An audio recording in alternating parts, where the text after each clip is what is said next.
Olá, estamos de volta no quarto bloco para falar agora então dos requisitos de admissibilidade dos recursos. Vamos ver mais ou menos o que a gente tem hoje e o que a gente vai ter no novo Código de Processo Civil. O juízo de admissibilidade ele é diferente do juízo de mérito. O que se costuma dizer é que o juízo de admissibilidade antecede o mérito. É uma análise prévia. De fato, quando se julga um recurso, você tem dois julgamentos. No primeiro momento, o tribunal vai verificar se os requisitos de admissibilidade foram preenchidos. E no segundo momento, então, se esses requisitos forem todos eles preenchidos, se ingressa no mérito do recurso, não é, para julgar o que o autor está pedindo.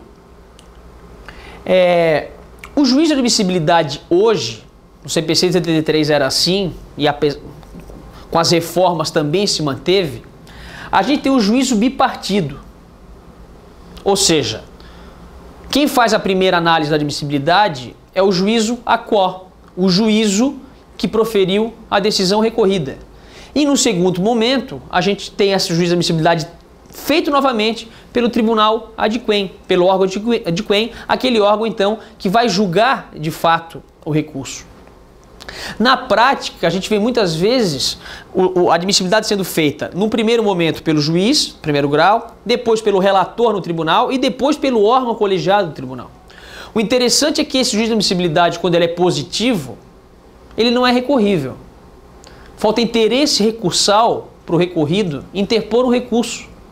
Qual seria o recurso? O agravo do instrumento, não é? Vejam só, eu tenho uma apelação e ela é admitida. O recorrido pode interpor um recurso dessa decisão? Não. Por quê? Porque qualquer falta, qualquer ausência de requisito de admissibilidade, ele vai trazer em sede de contrarrazões. Por outro lado, o juízo de admissibilidade, quando ele é negativo, ou seja, o recorrente tem o seu recurso inadmitido, daí sim cabe o recurso. Se for de uma sentença, vai caber agravo do instrumento. Se for no âmbito dos tribunais e o relator inadmitir o recurso, cabe agravo interno. É assim hoje. O que altera no novo Código? A gente já comentou aqui em passant, quando falamos do novíssimo sistema recursal. Mas uma das características desse novíssimo sistema recursal é justamente o fim do juízo de admissibilidade bipartido. E essa regra está positivada tanto para a apelação quanto para os recursos excepcionais. Para a apelação, artigo 1010. Apelação interposta à petição de conterá. Ok. Depois, parágrafo 3º.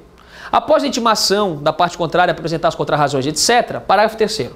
Após as formalidades previstas nos parágrafos 1º e 2º, os autos serão remetidos ao tribunal pelo juiz, independentemente do juízo de admissibilidade. É o fim da admissibilidade no primeiro grau de jurisdição. É uma quebra do que a gente tem hoje. No âmbito dos recursos excepcionais, e aí me parece que aqui a modificação é ainda mais significativa. Por quê? Porque a admissibilidade na apelação é algo muito singelo. É algo singelo de fato. Por quê? Porque o juiz, no primeiro grau de jurisdição, ele verifica praticamente duas coisas. Ele verifica a questão da tempestividade, se o recurso foi interposto dentro do prazo de 15 dias, e ainda se o recorrente juntou a guia do preparo. O recurso é preparado, não é deserto, então os autos são remetidos para o tribunal. Mas, no que se refere a recurso especial e recurso extraordinário, a gente tem algo absolutamente diferente. Porque, repito, esses recursos endereçados ao STJ e ao Supremo têm um grande percentual de decisões contrárias à sua subida. Então o que a gente tem é uma chuva de agravos dirigidos ao STJ e ao Supremo todos os dias. Você interpõe um recurso especial, o presidente inadmite o recurso, ou o vice-presidente, e você interpõe o agravo. Com o novo Código isso não vai mais acontecer. Por quê? Porque a regra do artigo 1030 diz o seguinte, parágrafo único, mas diz o 1030, recebida a petição do recurso especial ou extraordinário pela Secretaria do Tribunal, o recorrido será intimado para apresentar contrarrazões no prazo de 15 dias, fim do qual os autos serão remetidos ao respectivo Tribunal Superior. O legislador, para não deixar dúvida alguma, ele traz o parágrafo único, cuja redação é a seguinte: a remessa de que trata o caput dar-se-á independentemente de juízo de admissibilidade. Esse dispositivo, parágrafo único, especialmente, é que está sendo objeto de vamos dizer assim, de algum movimento contrário por parte dos tribunais superiores. Por quê? Porque todos os recursos especiais subirão ao STJ. Todos os recursos extraordinários subirão ao Supremo Tribunal Federal. E a análise da admissibilidade será feita apenas nesses tribunais. Alguém vai perguntar, bom, mas esse princípio da admissibilidade, esse princípio da primazia do julgamento do mérito recursal, acabou com os requisitos de admissibilidade? A resposta é não. Não acabou. Estão mantidos. Porém, a gente vai ver qual é a leitura, não é, que foi dada pelo novo Código.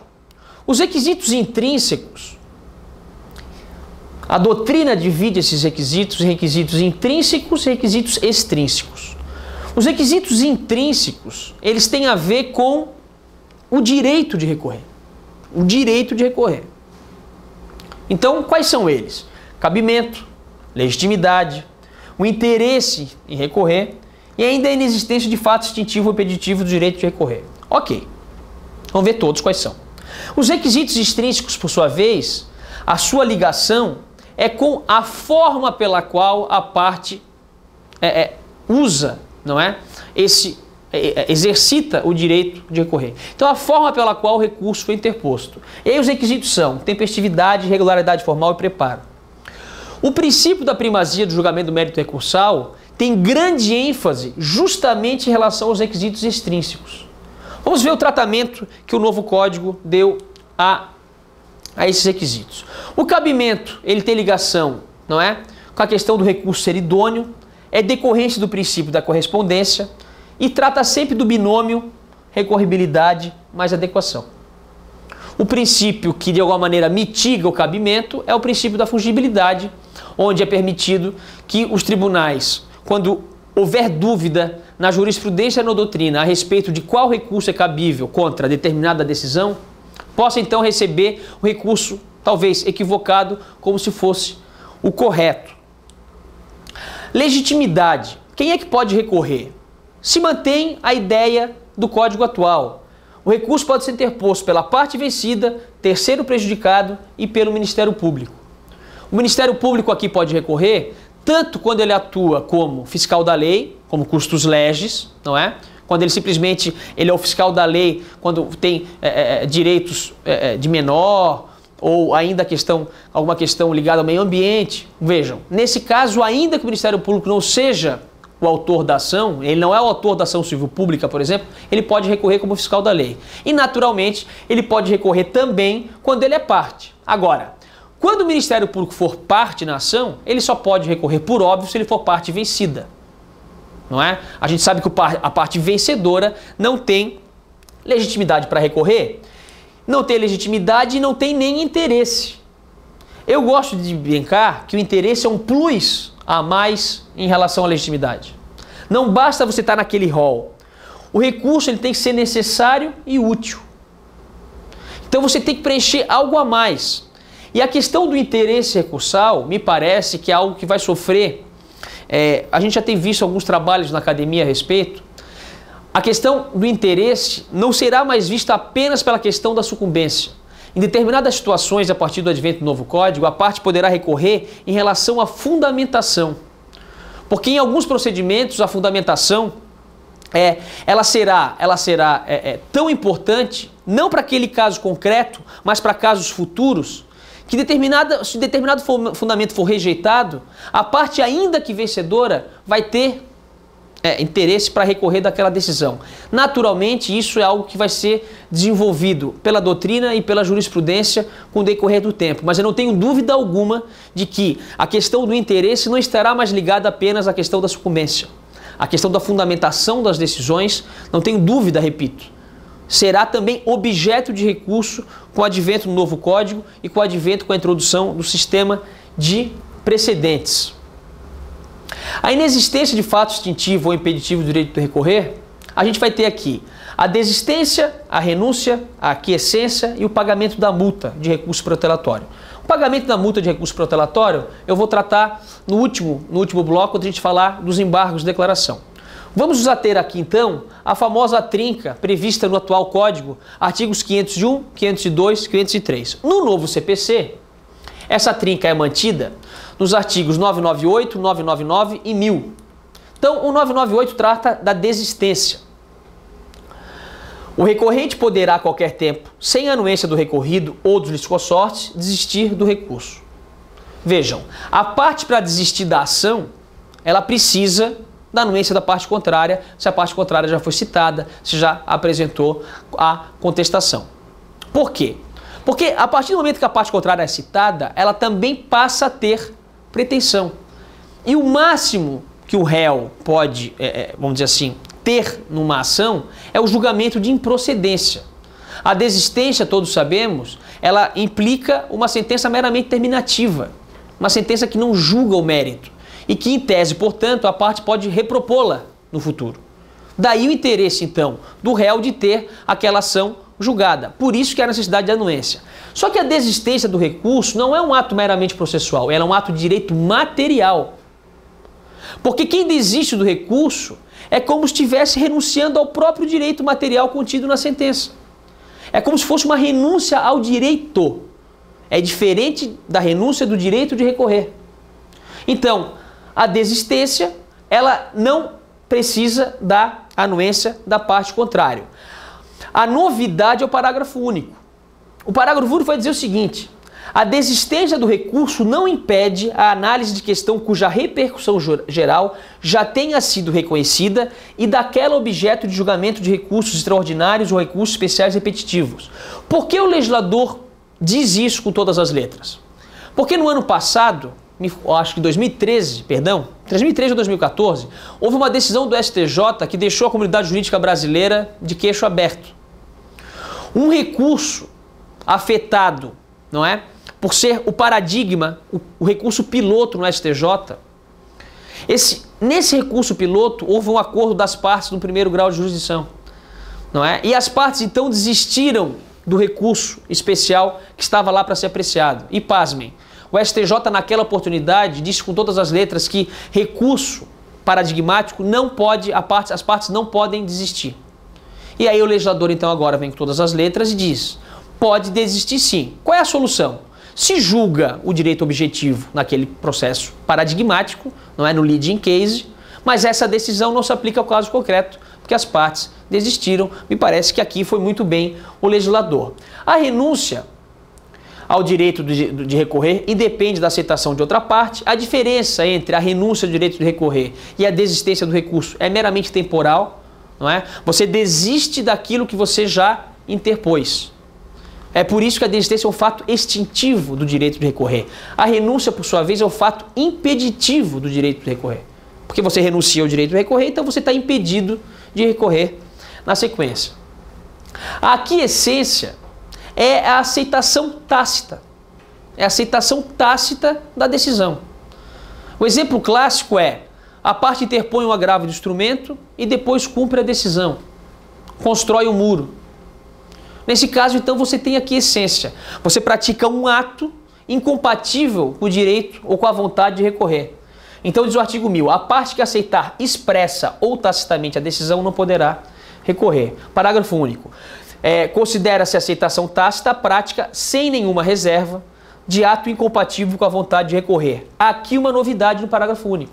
Ou seja, se você for cumprir aquela determinação judicial, e a gente vê isso muito em decisões interlocutórias, a gente vai verificar o quê?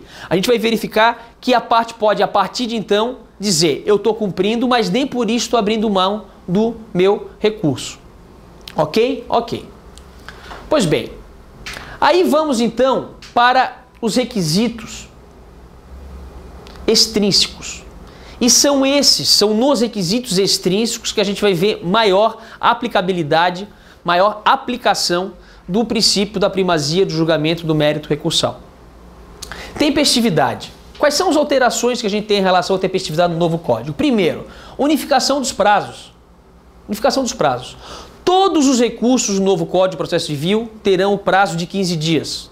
A única exceção se mantém os embargos de declaração, cujo prazo é de 5 dias. Então, todos os recursos 15. Agravo do instrumento, 15 dias. Apelação, 15 dias. Embargos de divergência, 15 dias. Todos os recursos 15 dias, repito, com exceção dos embargos de declaração que mantêm o prazo de 5 dias. De maneira que aquele prazo de 10 dias, ele é retirado do CPC. Os prazos contarão apenas em dias úteis. Dias úteis. O que significa que aquela publicação de quinta-feira, que sai na quinta-feira e que tanto nos perturba, porque a gente tem que opor embargos de declaração muitas vezes pré-questionadores, e esse prazo termina na terça-feira, de maneira que muitas vezes o advogado fica sem o final de semana, não é? Então, a partir de agora, a partir do novo código, os prazos contarão apenas em dias úteis. Publicação na quinta-feira, prazo só na próxima quinta-feira. Me parece que aqui a gente tem uma grande vitória da advocacia brasileira. E ainda os problemas em relação à tempestividade. Carimbo ilegível. Certificação de feriado local. Muitos tribunais exigem essa certidão, desculpa. Certidão de recesso forense. Recurso prematuro, aquele recurso interposto antes da abertura do prazo. Pasmem, os tribunais dizem que esse recurso é intempestivo. A expressão bonita que utilizam é extemporâneo, porque é fora do prazo, e é fora do prazo porque você interpôs antes da abertura. É algo absolutamente incompatível com a instrumentalidade do processo, com o princípio da duração razoável do processo. A parte está adiantando o processo e o tribunal diz que a parte perdeu o prazo. Isso, eu sempre brinco que isso é muito bom para explicar para o cliente, né? E aí, doutor, perderam o prazo? Não, interpusemos antes. Recurso intempestivo. Ratificação do recurso, revogação da súmula 418, a gente já viu. Em relação à questão do recurso prematuro, a gente tem uma decisão paradigmática de 2006, cuja relatora foi a ministra Eliana Calmon, onde houve, na verdade, um overruling. Mas eu gosto de mostrar sempre essa decisão nas minhas aulas, porque elas demonstram muito bem como era o entendimento e como vem sendo agora e o que o novo código vai dizer de forma positivada. Mas vejam só, a jurisprudência desta corte firmou-se no sentido de considerar intempestivo o recurso interposto antes da publicação da decisão no veículo oficial. Esse era o posicionamento dos tribunais superiores. Recurso prematuro e intempestivo. Entendimento que é revisto nessa oportunidade, por isso overruling, a virada da jurisprudência. Diante da atual sistemática de publicidade das decisões, monocráticas ou colegiadas, divulgadas por meio eletrônico. É o óbvio. O sujeito entra no sistema de determinado tribunal e verifica a decisão. Se ele recorre é porque ele se deu por intimado. Os prazos não correm da publicação. Os prazos correm da intimação. É que a intimação se dá por meio, muitas vezes, da publicação no Diário da Justiça. É isso que acontece. Mas se a parte for até o cartório e pegar o processo, ela está se dando por intimada. Ou seja, e se você recorre, é porque você implicitamente está se dando por intimado. O novo código resolve no artigo 218, parágrafo 4º, um novo paradigma aqui, portanto, será considerado tempestivo o ato praticado antes do termo inicial do prazo. Então o novo código acaba com o recurso prematuro, acaba com essas teses defensivas, que eu gosto de dizer que são ofensivas, criadas pelos tribunais de sobreposição. E por fim, o preparo. O preparo traz uma série de problemas para a advocacia. São N decisões dos tribunais superiores, julgando os recursos desertos por falta do preparo, seja porque o sujeito trocou um dígito, então erro material no preenchimento da guia. Guia preenchida à mão. O STJ tem decisão dizendo que você não pode preencher a guia à mão. Recurso deserto. Vejam a vontade ou a falta de vontade desses tribunais de não julgar o mérito dos recursos. O problema é que quando esses tribunais não julgam, eles não pacificam a jurisprudência no Brasil. Esse que é o grande problema. GRJ vezes GRU. Até hoje, no STJ, ainda há dúvida se a guia do pagamento do recurso especial deve ser por meio de GRU, e aí o dinheiro vai para a União, ou por meio de GRJ, e aí o dinheiro vai para o respectivo estado. Em Santa Catarina, que é o meu estado de origem, não é? Muitas vezes, durante anos, a gente pagava o preparo por meio de GRJ e por meio de GRU, onerando o cliente a pagar duas vezes justamente para não correr o risco. É um absurdo do absurdo essa situação. Elegibilidade do comprovante de pagamento, muitas vezes não é elegível. Pagamento pela internet, durante anos o STJ disse que não poderia ser feito pela internet. Reiteração do pedido de assistência judiciária no STJ. Essa decisão aqui é sensacional. No final do ano passado o STJ matou, a presidência do STJ matou quase 1000 processos, sei lá, milhares de processos, em que o sujeito que tinha assistência judiciária gratuita não ratificou o pedido quando interpôs o recurso especial. Onde é que está escrito isso? Em lugar nenhum.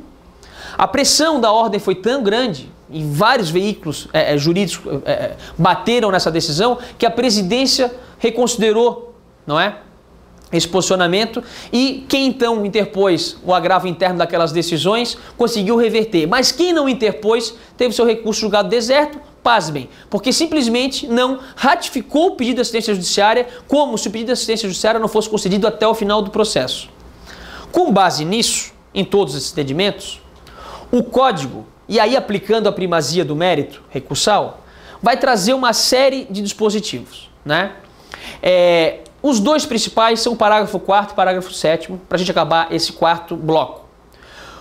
O recorrente que não comprovar no ato de interposição do recurso o recolhimento do preparo, ou seja, ele não pagou, não comprovou nada, inclusive porte de remessa e retorno, será intimado na pessoa de seu advogado para realizar o recolhimento em dobro, sob pena de deserção.